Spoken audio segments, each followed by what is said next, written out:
하나님 말씀 함께 나누겠습니다. 오늘 함께 사랑의 말이 행복을 만든다라는 제목으로 은혜 받을 말씀은 잠언 18장 20절부터 21절까지의 말씀입니다.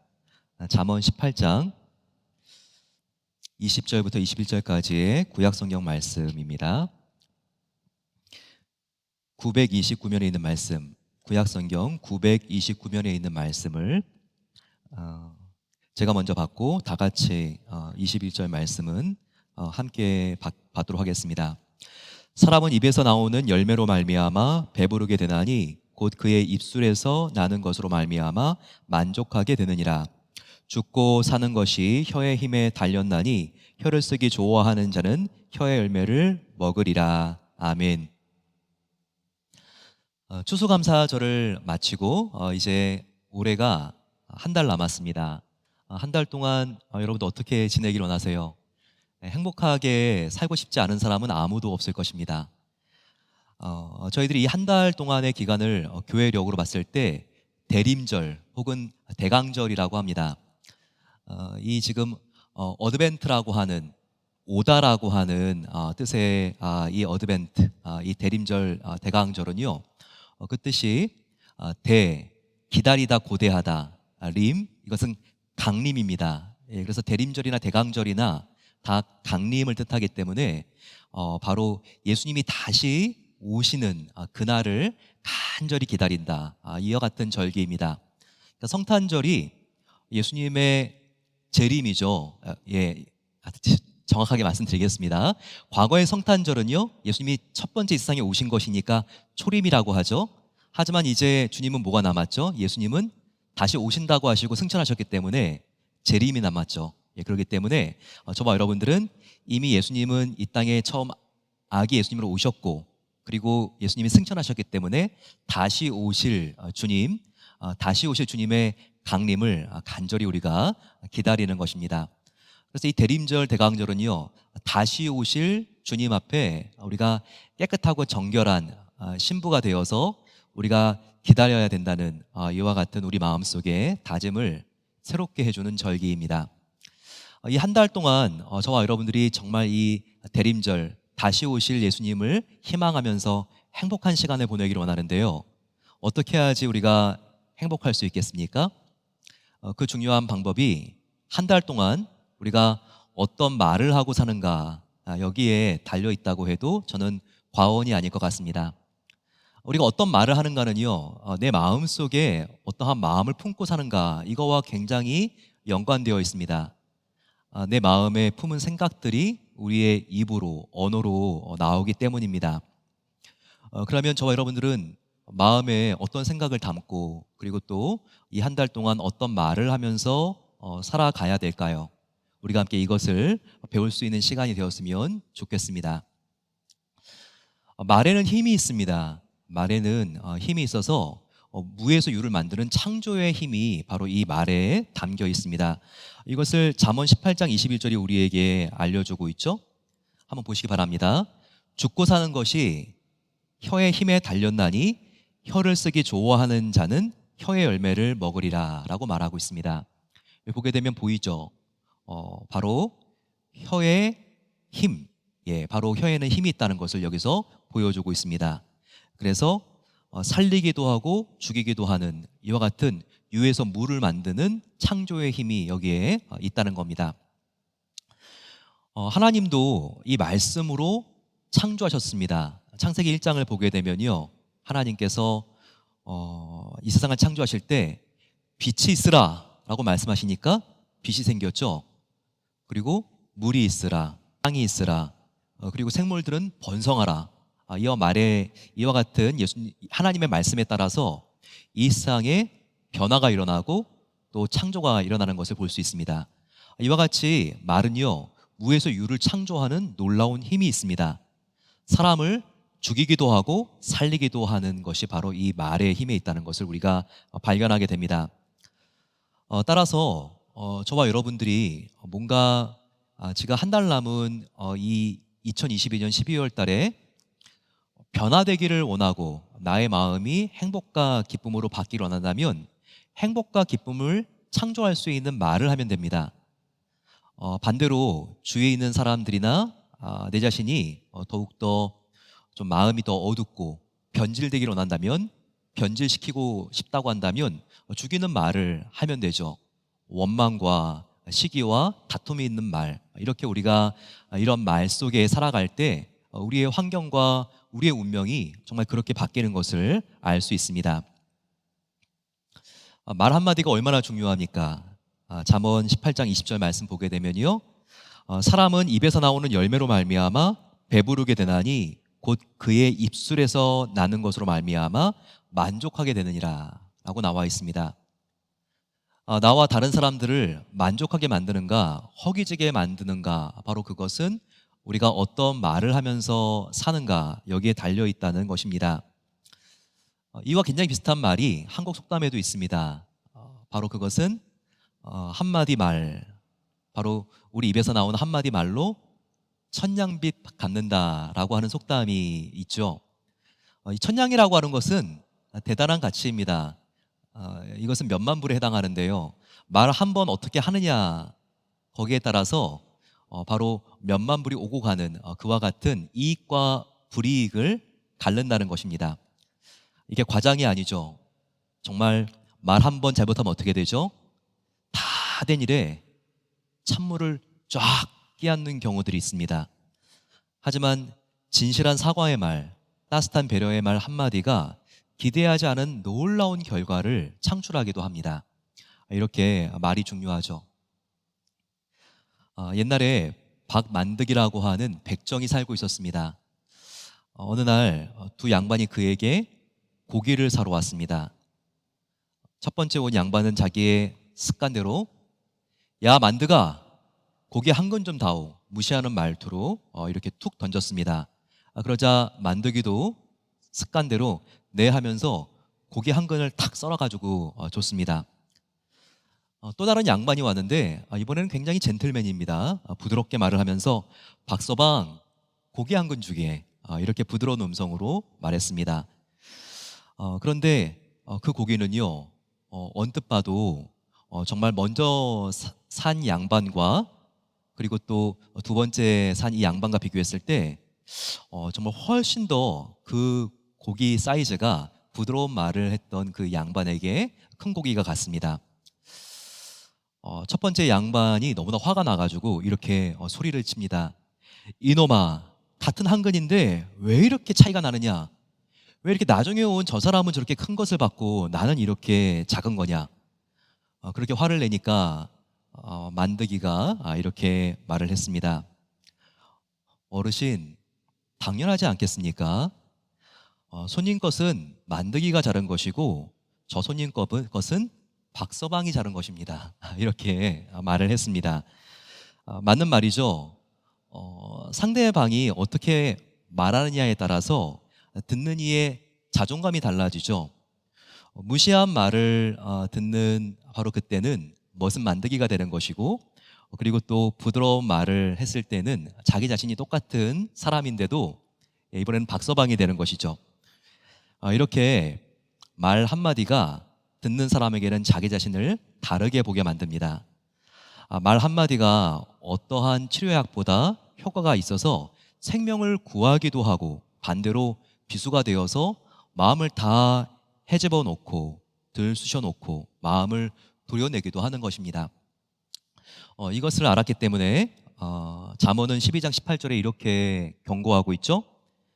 칼로 찌른같이 함부로 말하는 자가 있거니와 지혜로운 자의 혀는 양약과 같으니라 라고 말하고 있습니다. 입에서 나오는 저와 여러분들의 말이 칼이 되어서 사람들을 푹 찌르고 쓰러뜨리기를 원하십니까? 아니면 보약이 되어서 상처 입은 사람들을 우리의 입술의 말로 고치고 회복시키고 치료하는 도구가 되기를 원하십니까? 그러기 위해서는요, 우리가 사랑이 담긴 성숙한 지혜로운 말을 하는 방법을 배워야 됩니다. 어떻게 해야지 우리가 사람을 치유하는 보약 같은 말을 배울 수 있을까요?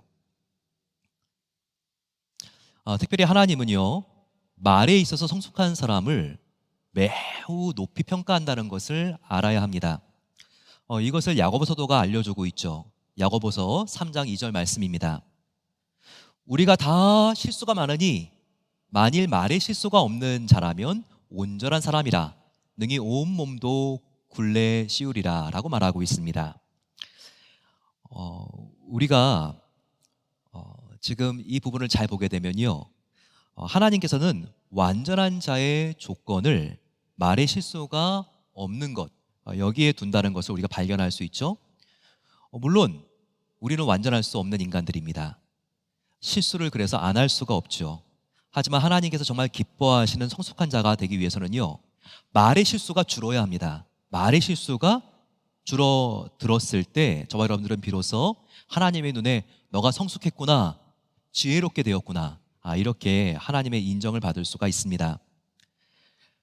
그러면 어떻게 저와 여러분들이 말 실수를 줄이고 성숙한 신앙인으로 자라날 수가 있을까요? 그 방법을 한번 배워보겠습니다. 첫 번째는요, 말 실수를 줄이려면 말을 많이 하지 않는 것이 유익이라는 것을 알아야 합니다. 그렇죠. 말 실수를 확 줄일 수 있는 가장 쉬운 방법은요, 말을 안 하는 것입니다. 근데 말을 안 하고 일상을 살 수 있나요? 그렇기 때문에 이 말은요, 꼭 필요한 말만 하고 사는 것이 좋다, 이것을 우리에게 보여주고 있습니다.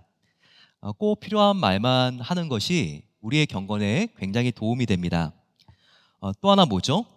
말하기보다는 액티브 리스닝, 경청하는 것이, 경청을 잘하는 것이 경건에 도움이 된다, 이 말입니다. 그래서 분명히 성경은 말하고 있죠. 듣기는 속히 하고 말하기는 더디하라. 경청의 중요성을 우리에게 보여주고 있는 것입니다. 그러면서 말 많이 하는 자가 실수가 많다는 것을 잠언은 몇 번이나 거듭해서 강조합니다. 그 중에 하나가 잠언 13장 3절 말씀입니다.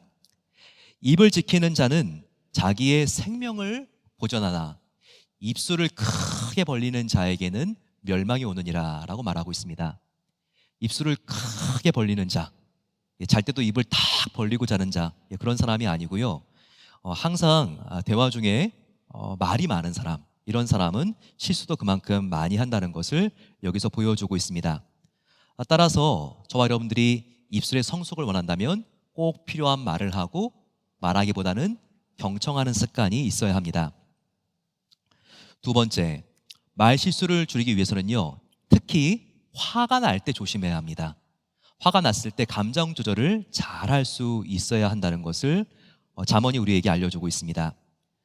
19절 말씀입니다. 노엽게 한 형제와 화목하기가 견고한 성을 취하기보다 어려운즉 이러한 다툼은 산성 문빗장 같으니라 라고 말하고 있습니다. 자, 이게 무슨 말일까요? 누군가에게 버럭 화를 내면요, 그 마음이 닫혀버린다는 거예요. 여기 보게 되면 아주 강한 성의 문빗장이 확 닫히는 것처럼 내가 화를 내면 화를 지금 당한 사람, 그 사람의 마음이 탁 닫힌다는 것을 여기서 보여주고 있습니다. 화를 낸다고 나에게 전혀 유익이 없습니다. 화는요, 정말 다툼과 원한만 상대방에게 가져다 줄 뿐입니다.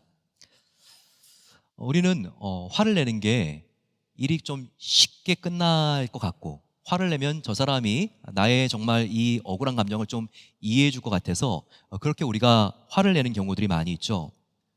하지만 상대방이 내가 지금 화를 냈을 때 상한 감정을 표현하지 않아도요, 그 사람의 마음속에 상처가 계속해서 누적이 됩니다. 그리고 내가 계속 화를 내면요, 이게 10년, 20년 동안 나한테 표현 안 하더라도요, 반드시 부메랑처럼 다시 나에게 화로 돌아오게 된다는 것을 우리가 알아야 합니다. 자녀들 중에서요, 성인이 되었을 때도 부모님이 큰 소리 친 거, 나에게 손찌검한 거, 이런 것들을 잊지 않고 상처라고 말하면서 부르르 떠는 그와 같은 자녀들이 있습니다. 제가 시카고에 있을 때 그때 한 권사님이 자녀가 30이 넘었는데 이제는 약사도 되고 결혼도 했는데 엄마한테 너무나 내가 정말 상처를 많이 받았다 그러면서 아이를 낳은, 이제 다 성인이 되었는데 너무나 부르르 떨면서 엄마한테 신경질을 부리고 그래서 너무나 마음이 힘들고 어려웠던 권사님이 있었습니다.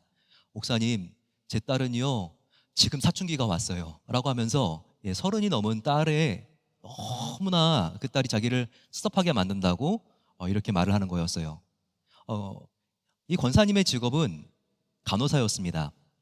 과거에 이렇게 한국에 지내시다가 먼저 독일에 가서 이 간호사로서 일을 했어요. 그 당시에 60년대, 70년대에는 많은 광부들과 간호사들이 독일로 가지 않았습니까? 그때는요, 정말 국제시장에서 우리가 보는 것처럼 이 간호사들도 얼마나 군대 조직같이 위계 질서가 확실하고 군기가 잡혀 있는지, 막 간호사들인데도 서로 딱 차렷해야 되고 뺨을 때리고 이런 게 너무나 그 당시에 당연시 됐다는 거예요. 그때 많은 사람들이 한국으로 마치고 돌아가기도 했지만 미국으로 이렇게 이민을 많은 광부들과 간호사들이 왔는데요. 특별히 독일과 지형과 기후가 비슷한 곳으로 많이 들어갔습니다. 그 중에 한 곳이요, 시카고예요. 시카고가 독일같이 굉장히 춥고 바람이 불고 그리고 이렇게 좀 밤도 길고 그런 곳이기 때문에 시카고에 굉장히 많은 초기 이민자들이 광부와 간호사들이 왔습니다. 정말 이렇게 일을 하고 밤에 왔는데 5살밖에 안 된 자기의 딸이 엄마를 못 봤으니까 조르고 응석을 부르는데 엄마는 너무나 피곤하고 자야 되겠고, 그러니까 이 아이에게 고함을 지르고 뺨을 사정없이 이렇게 때렸다는 거예요. 근데 그게 이 아이 마음속에 큰 상처가 되어서 나중에 부메랑처럼 이 어머니가 버럭 화를 낸 것이 지금 되돌아가고 있는 것을 이 어머니는 계속해서 경험하게 되었던 것입니다. 여러분, 이와 같은 자녀가 됐을 때는요, 무조건 진심으로 부모님들이 사과해야 합니다. 마음속에 섭섭한 것도 있죠. 너는 정말 내가 잘해준 거 하나도 기억하지 못하고 정말 그 한순간 정말 내가 너무나 피곤하고 힘들어서 나도 모르게 이렇게 화를 냈던 거에 대해서 이것만 기억하고 있냐? 굉장히 마음이 섭섭하죠. 하지만 그럴 때도요, 주님, 내가 정말 주님의 마음으로 이 자녀를 사랑할 수 있도록 도와주세요. 진심으로 사과를 했을 때 늦었지만 늦지 않은 것입니다. 자녀의 마음이 치유되고 반드시 관계가 주님 안에서 회복될 수 있습니다. 그래서 성경은요, 화를 낼 때 정말 조심해야 된다고 말하고 있어요. 얼마나 이 성경이 지혜로운 말씀의 보고입니까? 정말 오늘 이 잠언 말씀을요 다시 한번 꼭 한번 읽어보시기 바랍니다. 말에 대한 지혜가 오늘 정말 잠언 18장 전체에 걸쳐가지고 보석같이 빛나고 있습니다. 또 잠언 12장 13장도요 또 굉장히 말씀에 대한, 이 말에 대한 지혜가 담겨있는 그런 부분인데요. 특별히 32절 말씀 보게 되면 노하기를 더디하는 자는 용사보다 낫고 자기 마음을 다스리는 자는 성을 빼앗는 자보다 나으니라 라고 말하고 있습니다. 자, 이 말씀은요, 화가 났을 때 절대 혈기와 기분대로 행동하지 말아야 됩니다. 이것을 우리에게 알려주고 있습니다. 그 대신에 마음을 다스리는 것이 필요합니다. 이것을 역설하고 있죠. 정말 마음을 다스리는 것은 내 힘으로 되는 것이 아닙니다. 마음을 다스리는 것은 성령님께 이 힘들고 화가 난 마음을 맡겨서 성령님이 지켜주시는 것입니다. 따라서 화가 났으니까 이럴 땐 정말 기도하면서 하나님께 매달려야 되죠. 하나님, 내 힘으로는 참을 수 없습니다. 성령님, 제발 제 마음을 이 시간 오셔서 다스려 주시옵소서. 하나님께 화나고 분노한 마음을 맡기는 것이 필요합니다. 이렇게 우리의 마음을 다스릴 때 분노가 사라지게 되고 우리 마음의 압력밥솥에 김이 확 빠지면서 다시 마음이 가벼워지고 평안해지는 것을 경험할 수 있습니다. 그러면서 나의 말과 언어와 인격이, 신앙이 성숙해가는 것이죠. 말의 실수를 줄이기 위해서 우리가 침묵하고 경청해야 된다. 두 번째는 특별히 화가 났을 때 조심해야 된다. 세 번째입니다. 세 번째는요, 우리가 특별히 사람들과의 관계를 분열시키는 말을 조심해야 합니다. 나의 말이 하나님과 나와 다른 사람과의 관계, 그 관계에 있어서 사랑과 하나 되게 하는 일에 나의 말이 지금 디딤돌이 되고 있는가, 걸림돌이 되고 있는가를 분별할 수 있어야 됩니다. 그래서 관계를 소원하게 만들고 멀어지게 만드는 바로 이와 같은 하나됨의 걸림돌이 된다면 하지 말아야 되고, 디딤돌이 된다면 그 말을 해야 되겠죠. 특별히 말실수를 하게 만드는 장본인이요, 사탄입니다. 이거 아셨어요? 사탄을 성경에서 어떤 별명으로 사용하는가? 요한계시록 12장 10절을 보게 되면요, 사탄은 참소하는 자다. 이 참소라고 하는 말을 사용해서 사탄을 묘사하고 있습니다. 그러면서 어떻게 계시록 12장 10절에 나와 있냐면, 하나님 앞에서 이 사탄은 형제들의 잘못을 참소하는 자라고 말하고 있습니다. 참소가 뭐죠? 비웃는 겁니다. 뭔가 잘못된 약점들을 다 끄집어내가지고요, 일러 바치는 겁니다. 이게 참소하는 거죠. 이렇게 사탄은요, 다른 사람의 잘못을 덮어주는 게 아니라 다 끄집어내가지고 파헤치고, 그리고 잘잘못을 따지려고 그러고, 바로 이렇게 참소하는 자, 비웃는 자가 바로 사탄이라는 것입니다. 여러분, 관계가 깨어진 친구 혹은 가정, 교회, 일터 가보십시오. 뭐가 일어나고 있냐면요, 참소가 일어나고 있습니다. 이 사람의 잘못한 것을 여기 가서 일러 바치고, 항상 이렇게 관계가 깨어질 것 같은, 또 관계가 깨어지고 있는 모임을 가게 되면요, 참소가 있어요. 서로 간에 가십과 수군거림과 뜬소문과 험담들이 난무합니다. 여러분, 가십이 뭔지 아세요? 가십, 영어 같죠? 소중한 사람을 가볍게 씹어버리는 거. 소중한 사람을 가볍게 씹어버리는 거. 이게 가십입니다. 가십이요, 그래서 얼마나 재밌는지 몰라요. 남을 험담하는 거 여러분 안 해보셨죠? 얼마나 재밌는지 모릅니다. 성경은요, 남을 험담하는 게 얼마나 재밌는가를 알고 있어요. 보면 성경은 정말 너무나 지혜롭고 우리들에게 정확한 것을 알려주는 심리학 교과서 같아요. 잠언 18장 8절을 보십시오. 남의 말하기를 좋아하는 자의 말은 별식 같아서 뱃속 깊은 때로 내려가느니라 라고 말하고 있죠. 뭔가 좋은 말, 교훈들은 얼마나 넘기고 소화시키는 게 어려운지, 하지만 험담, 가십은요, 별식, 꿀떡 같아서 속으로 쑥 얼마나 잘 내려가는지. 그래서 우리가 가십하기 시작하면요, 이게 재밌기 때문에, 그 처음 순간은 재밌기 때문에 이게 중독이 됩니다. 습관이 되고요. 하지만 이 가십이 얼마나 무서운지 몰라요. 하나님이 정성스럽게 만들어 놓은 동산을요, 한순간에 다 허물어 버리고, 그리고 다 불태워 버리는 게, 이게 바로 험담, 가십이라는 것을 우리가 알아야 됩니다. 이 가십 때문에 다 사람들 간의 소중한 관계가 이간질되고 이간되는 거예요. 잠언 16장 28절입니다. 패역한 자는 다툼을 일으키고 말쟁이는, 바로 가십하는 자는 친한 벗을 이간하느니라 라고 정확히 나와 있습니다.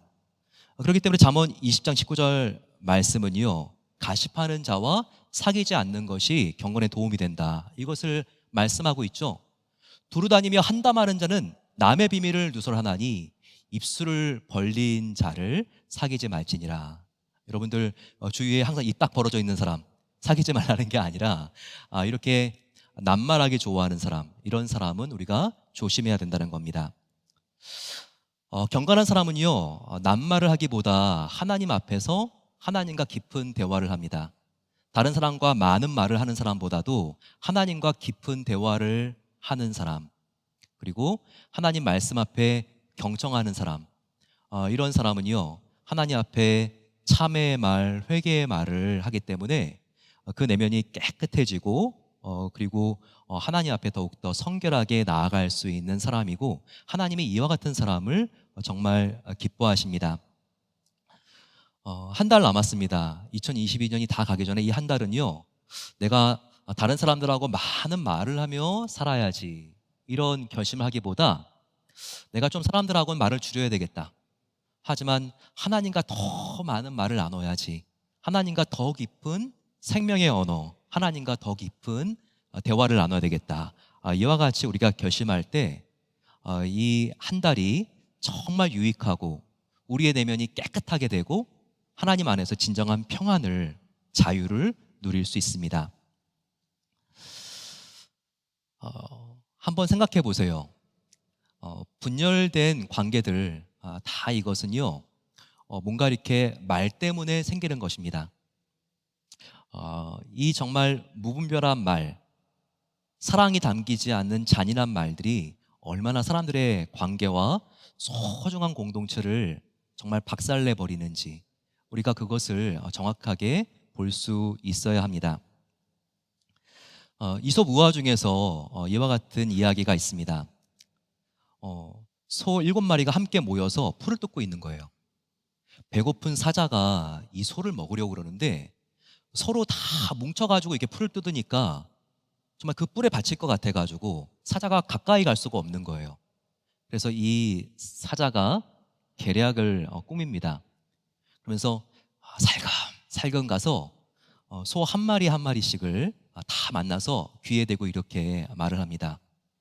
야, 저기 있는 소가 너보다 훨씬 더 풀을 잘 뜯는다. 옆에 있는 소한테 가가지고는요, 옆에 있는 이 소가 너보다 훨씬 더 털이 고르고 그리고 털 윤곽이 아주 분명해. 또 여기 있는 소한테 가가지고 옆에 있는 이 소가 훨씬 더 젖이 맛있어. 그러니까요, 함께 같이 뭉쳐있던 소가요, 다 서로 간에 멀어지는 거예요. 옳거니 그러면서 사자가 기회가 왔다고 생각하면서 이제 한 마리 한 마리의 소를 다 잡아먹는 이야기입니다. 정말 그래요, 여러분.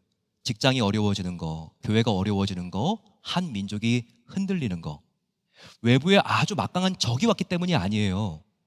문제가 바깥에 있는 것이 아니라 그 안에서 내분이 일어났을 때, 분열이 일어났을 때 다 무너지고 마는 거예요. 그런데 이 분열은 바로 말에서 시작된다는 것을 우리가 알아야 합니다. 이 말이요, 정말 그 소중하게 몇십 년, 몇백 년 동안 가꾼 그 나무로 구성되어 있는 산을 한순간 며칠에 다 태우는 것처럼 이 말이요, 그 아름다운 공동체를 다 허물어뜨려 버리고 마는 거예요. 이것을 야고보서 3장 6절이 분명히 우리에게 알려주고 있죠. 이와 같이 혀도 작은 지체로 돼 큰 것을 자랑하는도다. 보라, 얼마나 작은 불이 얼마나 많은 나무를 태우는가. 혀는 곧 불이요, 불의의 세계라 라고 말하고 있습니다. 따라서 우리는 정말 이 입조심을 해야 합니다. 이 입조심을 해야지 우리가 정말 부부 사이에, 자녀 사이에 이 연말과 새해를 행복하게 보낼 수가 있고요. 그리고 얼마나 이 연말에는 사랑방 모임과 회의들이 많이 있습니까? 이 회의가 정말 행복하고 기쁨이 넘칠 수 있습니다. 하지만 부주의한 이 말 한마디가 마치 불씨와 같아서 산 하나를 다 태우고도 남는 것처럼 나의 부주의한 말을 제대로 우리가 잘 건사하지 못하면 한순간에 우리의 정성스럽게 아름답게 가꾼 공동체가 다 무너진다는 것을 알아야 합니다. 김상본 목사님께서 한 인터뷰를 한 게 굉장히 인상적으로 남습니다. 목사님은 이제 80세, 이제 80 중반이신데 남은 인생에서 무엇을 기도하십니까? 이렇게 물어봤어요. 그랬더니 한국교회 원로이신 김상본 목사님께서 저는 이 세 가지를 위하여 기도합니다. 근데 그게 굉장히 저한테 인상적이었어요. 첫 번째는 남북 통일을 달라고 기도합니다. 정말 이렇게 남북한이 갈라져 있은 지가 거의 이제 100년이 다가가고 있는데 하나님, 남북한의 통일을 주십시오. 이렇게 기도합니다. 그런데 그 전에 기도하는 게 있습니다. 남북 통일 전에 저는 남남 통일을 위해서 기도합니다. 우리 대한민국이 너무나 이념으로, 지역으로 갈라져 있습니다. 근데 하나님, 정말 남남 통일이 남북 통일 이전에 될 수 있도록 긍휼을 베풀어 주시옵소서. 이렇게 기도한다는 거예요. 그리고 저는 남남 통일 전에 기도하는 게 있습니다. 그것은 주님, 남한에 있는 교회들부터 먼저 통일되게 해 주십시오. 교회 안에 너무나 성도들이 갈라져 있고, 그리고 또 신학은 신학대로, 교단은 교단대로 갈라져 있기 때문에 물론 진리 안에서 하나 되어야 하지만 이 다양성들을 서로 존중할 수 있는 문화가 먼저 우리 크리스찬부터 생길 수 있도록 그것을 위해서 기도합니다. 저는 정말 그 인터뷰 내용을 보면서 야, 정말 인사이트가 있다, 울림이 있는 그와 같은 말씀이다, 이것을 정말 배웠습니다. 저와 여러분들 정말 이 연말에 우리의 가정과 사랑방과 교회와 일터가 더욱더 하나 되기를 바라고 있지 않습니까? 그러기 위해서는요, 우리가 참소하는 자, 이 사탄과 멀어져야 됩니다. 그 대신에 누구와 가까워져야 되죠? 참소하는 자가 아니라 우리를 하나로 묶어주는 분이 계세요. 그분은 누구입니까? 바로 성령님입니다. 이것을 하나님이 분명히 알았기 때문에 너희가 성령의 하나 되게 하는 띠로 똘똘 뭉치라고 분명히 에베소서에서 말씀해 주시지 않았습니까? 성령은요, 우리를 하나 되게 합니다. 성령을 보혜사라고 하죠. 보혜사 성령이라고 하는데 이 보는 보호할 보, 해는 은혜해, 여기 사는 스승사자입니다. 그래서 우리를 은혜로 보호해 주시는 분이 바로 보혜사 성령님이죠. 이 보혜사를 우리가 헬라어로 보게 되면 페라클레토스라고 하는 말인데요, 다른 말이 아니라 바로 상담자 혹은 변호사라고 하는 말이에요. 보혜사가 뭐라고요? 변호사라는 말이라고요. 성령 하나님은 변호사입니다. 잘 보세요. 사탄은 우리를 참소해요. 없는 잘못을 또 끄집어내려고 해요. 하지만 성령 하나님은요, 참소하는 자가 아니라 우리를 변호하는 자입니다. 따라서 성령 하나님은 우리를 도와주시는 분이세요. 뭔가 우리의 잘못이 있으면 이를 잘못한 것이라고 우리를 막아주고 변호해 주시는 분, 바로 그분이 성령님이시라는 것이죠. 저와 여러분들은 사탄에 속한 자가 아니라 구원받은 하나님의 자녀이기 때문에 성령에 속한 자라는 것을 잊지 마십시오. 그러면요, 우리가 나의 잘못, 나의 가족들의 잘못, 주위 동료들의 잘못을 우리가 참소하는 것이 아니라 우리가 변호해 주는 것이, 그 사람의 잘못을 덮어주고 보호해주고, 그리고 정말 그 사람의 연약한 부분들을 우리가 아껴주는 것이 우리의 본분이라는 것을 기억해야 합니다. 그러면 어떻게 우리가 가십을 극복할 수 있을까? 자, 첫 번째는요, 모였을 때 다른 사람들에게 나쁜 말 하는 것이 아니라 습관적으로 좋은 말 하는 습관을 우리가 기르는 것이 필요합니다. 두 번째는요, 비밀로 약속한 것은 비밀로 지키는 것이 필요합니다. 뭔가 사랑방 모임에서 이걸 꼭 비밀로 해달라고 했으면요, 그 비밀은 무덤 갈 때까지 비밀인 것입니다. 그래야지 더 깊은 이야기를 할 수 있는 것이죠. 세 번째는 우리가 함께 배웠지만 가능하면 말을 많이 하지 마시고 들으십시오. 네 번째는요, 가십에 대한 부분입니다. 가십이 나오려고 하면요, 그냥 가십을 우리가 듣지 말고 가십을 받아쳐야 됩니다. 어떻게 받아치냐면 연민과 칭찬으로 우리가 이 가십을 돌릴 수가 있습니다. 어떻게 그 사람 그럴 수가 있어? 이렇게 지금 굉장히 거기에 대해서 가십을 하려고 하면요, 이것을 연민으로 돌릴 수 있어야 되죠. 그렇게 말이야. 근데 얼마나 힘들었으면, 얼마나 외로웠으면 그럴 수가 있었겠어. 혹은 어떻게 이 사람이 이렇게 나쁠 수가 있지? 그럴 때 그래, 그 부분은 참 부족하지. 하지만 그 사람 알아? 이렇게 때로는 장점도 있고 좋은 점도 있어. 우리가 이렇게 가십을 가십으로 받는 게 아니라 연민이나 칭찬으로 이것을 돌릴 때 더 이상 가십은 가십으로 확대되지 않습니다. 특별히 최근 한국 교회에서 확산되고 있는 운동이요, 금융실명제가 아니라 소문실명제라는 게 있습니다. 소문실명제가 무엇일까요? 누군가에게 들었다고 바뀔 수가 없으면 말을 하지 않는 것입니다. 내가 누군가에게 들었다고 말을 할 수 없을 것 같으면 그것을 퍼뜨리거나 이르지 않는다는 것이죠. 보통 다른 사람들의 말이 아니라 그 말은 나의 말인 경우가 많기 때문에 이와 같이 소문실명제가 확산되고 있는 교회는요, 굉장히 뜬 소문들이 없어진다고 그래요.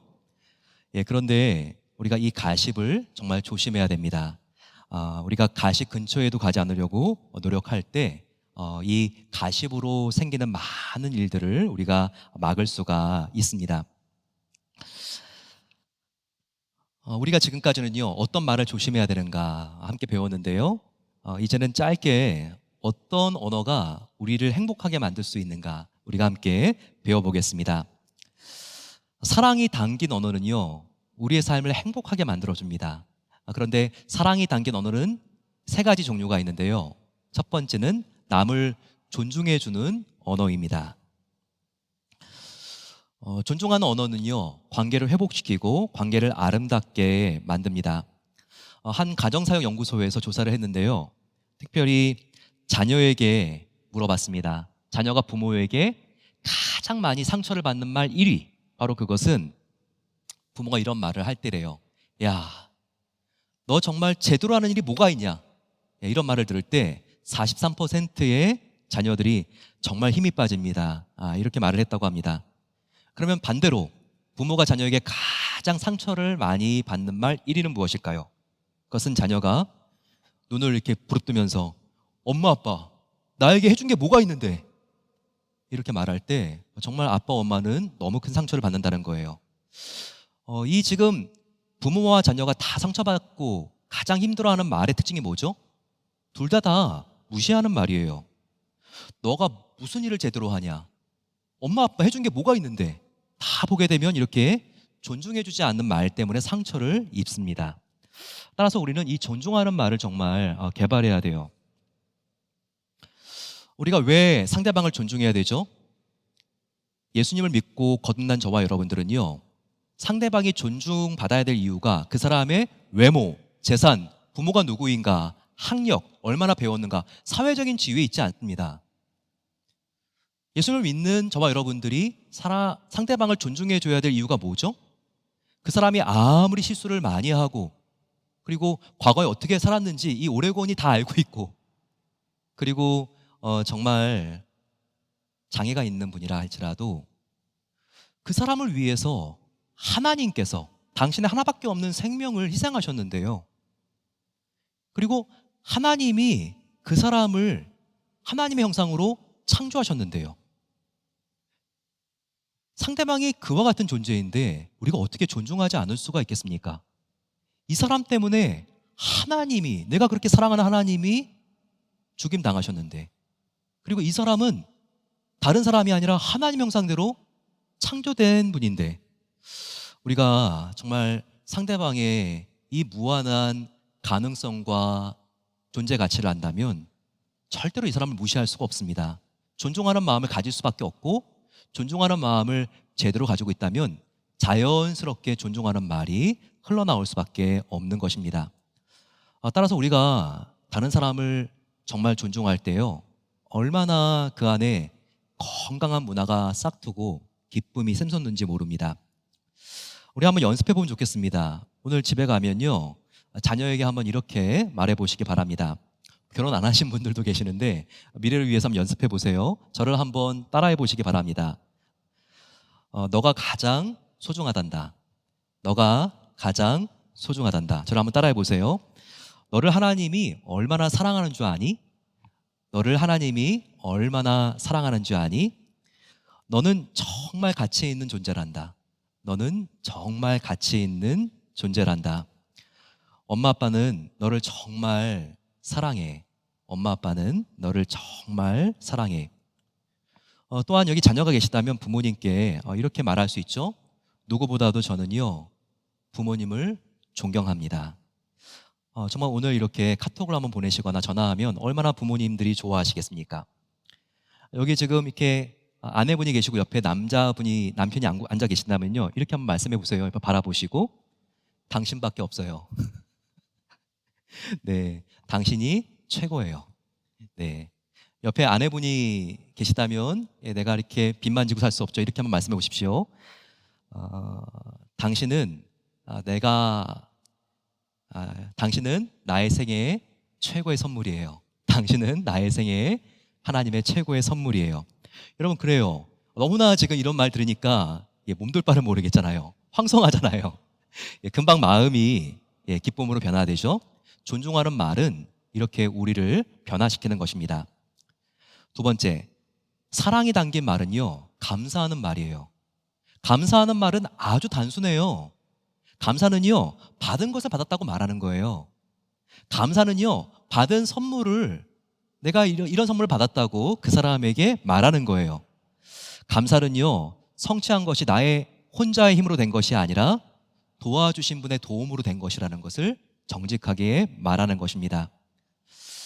그래서 감사하는 사람은요, 항상 덕분에라고 하는 말을 많이 씁니다. 그리고 감사하는 사람은요, 항상 가분한 마음으로 살아요. 내가 한 게 아니라 당신의 도움으로 은혜로 된 것입니다. 항상 이렇게 과분해해요. 그렇기 때문에 이렇게 과분해하는 감사하는 사람은요, 그 특징이 겸손한 사람이라는 거예요. 그래서 자꾸 그 사람 주위에는요, 사람이 모입니다. 하지만 반대로 교만한 사람은요, 시간이 갈수록 자꾸 사람들이 떨어져 나가요. 멀어집니다. 저와 여러분들은 시간이 갈수록 친구가 많아지는 사람이 되길 원합니까? 아니면 정말 나하고 가까웠던 친구도 배신하고 떠나가는 인생을 살기 원하시나요? 그러면요, 정말 우리가 감사해야 합니다. 감사하는 사람 주변에 사람이 모이기 때문입니다. 저는 정말 올해 너무나 감사한 게 정말 우리 임직식과 추수감사절 너무나 감사했습니다. 네팔에 우리가 교회를 세우는 그 목표를 가지고 임직자 헌금을 함께 우리가 하나님께 드렸는데, 네팔에 있는 선교지 교회를 정말 충분히 완공할 만큼 얼마나 임직자들이 감사하는 마음을 하나님께 적극적으로 표현을 했는지 몰라요. 올해 감사의 제목이 쓰여진 종이가 가장 많이 수거되었습니다. 한 분 한 분이 정말 이 감사헌금 안에다가 감사의 편지를 얼마나 정성스럽게 썼는지, 그리고 얼마나 불황이고 힘들고 어렵습니까? 그런데 저희 역사상 가장 많은 액수의 추수감사 헌금이 이렇게 지난주에 함께 모아지게 되었습니다. 정말 저는 보면서 마음이 뜨거워지고 눈물이 나오더라고요. 정말 이렇게 목사가 성도 한 분 한 분께 배우는구나. 너무나 배울 점이 많고 존경스럽고 그리고 또 자랑스러운 우리 베델교회 성도님들을 보면서 참 제 마음이 기뻤습니다. 이렇게 감사하는 자, 하나님이 정말 그 사랑과 그 인생을 축복해 주십니다. 세 번째는요, 사랑이 담긴 언어는 격려하는 언어입니다.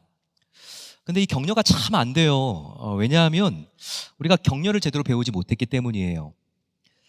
특별히 이 네 가지 형이 우리가 뭔가 좀 격려를 가로막는 경향이 있는데요, 주의해야 합니다. 제가 예를 한번 들어볼게요. 자녀가 공부를 잘 못해요. 항상 성적표를 받아오면 시들시들해요. CD 항상 이 정도의 수준입니다. 자녀가 B를 받아왔어요. 근데 B를 받아왔는데 불신형의 부모는 시들시들하다가 B를 받아온 그 흥분한 자녀에게 이렇게 말합니다. 문제가 쉬웠나 보다. 그런데 더한 비교형 엄마도 있습니다. 야, 너 B 받았구나. 옆집 제임스는 몇 점이야? 욕심형 엄마도 있습니다. 야, 너 이거 안 틀렸으면 A 될 수도 있었는데. 조롱형 엄마는요, 정말 이것은 어떻게 무슨 대안이 없습니다. 야, 너 B 맞았어? 웬일이야? 오늘 정말 해가 서쪽에서 뜨겠다. 우리는 나도 모르게 불신형, 비교형, 욕심형, 조롱형 부모가 되기가 쉽다는 거예요. 우리가 이런 말 습관은 정말 조심해야 합니다. 정말 우리가 아이들을 격려해 줘야 되죠. 격려가 필요하지 않은 사람은 정말 아무도 없습니다. 그런데 이 격려 속에는요, 항상 위로와 칭찬이 담겨 있다는 것을 알아야 돼요. 위로는 쓰러진 사람을 다시 일으켜 세웁니다. 위로는요, 쓰러지려는 사람을 포기하지 않게 만들어줍니다. 그래서 위로는 이렇게 큰 힘이 있어요. 또한 칭찬은요, 굉장한 힘이 있는데 칭찬받는 사람의 잠재력을 극대화시켜주는 힘이 있어요. 칭찬은 삶을 긍정적으로 변화시켜요. 칭찬은 슬픔을 기쁨으로 역전시킵니다. 그래서 칭찬하는 방법을 알아야 돼요. 칭찬은 진심으로 해야 합니다. 칭찬은 구체적으로 해야 합니다. 칭찬은 찾아서 해주어야 합니다. 칭찬은 그 사람 앞에서도 하고 다른 사람들 앞에서도 해줘야 됩니다. 칭찬은 잘할 때도 해주고 못할 때도 해줄 수 있어야 됩니다. 가은이라는 아이가 있어요. 정말 SAT 점수가 생각만큼 나오지가 않아가지고 기가 죽었습니다. 이럴 때 못할 때죠. 하지만 부모는 이렇게 말해주는 게 좋습니다. 열심히 했으니까 잘한 거야. 우리 가은이는 갈수록 잘하는 스타일이니까 반드시 더 좋은 결과가 있을 거야. 이 아버지를 믿는다. 우리가 이렇게 못할 때도 칭찬을 해줘야 합니다. 독일의 신학자 본헤퍼는요, 일상에서 격려가 필요하지 않은 사람은 아무도 없습니다 라고 말했습니다. 여러분, 격려가 정말 필요해요. 우리 한번 서로 격려해 드릴까요? 옆에 있는 분들 바라보시면서 한번 이렇게 격려해 주십시오. 바라보시면서 하나님이 당신과 함께 하십니다. 하나님이 당신과 함께 하십니다. 나는 당신 편입니다. 나는 당신 편입니다. 당신을 위해 기도하겠습니다. 당신을 위해 기도하겠습니다. 힘내세요. 하나님이 함께 하시니까 반드시 잘 될 거예요. 하나님이 함께 하시니까 반드시 잘 될 거예요. 여러분, 이것이 바로 칭찬입니다. 올해가 말씀드렸지만 한 달밖에 남지 않았습니다. 그 기간 동안 무엇보다도 우리의 말에 성숙이 있기를 소망합니다. 우리의 말이 침묵하면서 더욱더 진실하게 해달라고 기도합시다. 하나님 앞에 그러기 위해서 더욱더 회개하고 정결한 입술로 변화시켜 주십시오. 기도해야 합니다. 하나님과 다른 사람의 말을 더욱더 우리가 경청하게 해달라고, 내가 하나님과 다른 사람들에게 정말 많은 말을 하기보다 깊은 말을 해달라고 우리가 기도할 필요가 있습니다. 나의 원망을 하나님 찬송으로 바꿔주시옵소서. 우리가 기도해야 되겠죠. 또한 우리의 입술이 분열을 일으키는 사탄에게 이용당하지 않도록 도와주시고, 그 대신 성령 충만하여 가정과 교회와 직장을 하나 되게 하는 도구로만 하나님 쓰임받을 수 있도록 하나님께서 나의 입술을 성령으로 사로잡아 주시옵소서. 우리가 기도해야 합니다. 이럴 때 우리는 험담과 가식과 뜬소문과 수근수근거리는 라이프 스타일과 멀어지게 됩니다. 그리고 사랑이 담긴 행복한 언어의 주인공이 됩니다. 그래서 무시하는 말 대신에 존중하는 언어, 불평하는 말 대신에 감사하고 격려하는 언어의 주인공들이 될 수 있습니다. 이와 같은 언어를 한 달 동안 연습하고 훈련하고 실천하심으로써 다른 사람을 변질시키는 죽이는 말이 아니라 나와 다른 사람들을 변화시킬 수 있는 살리는 언어의 주인공이 되시기를 축원합니다. 우리 이 시간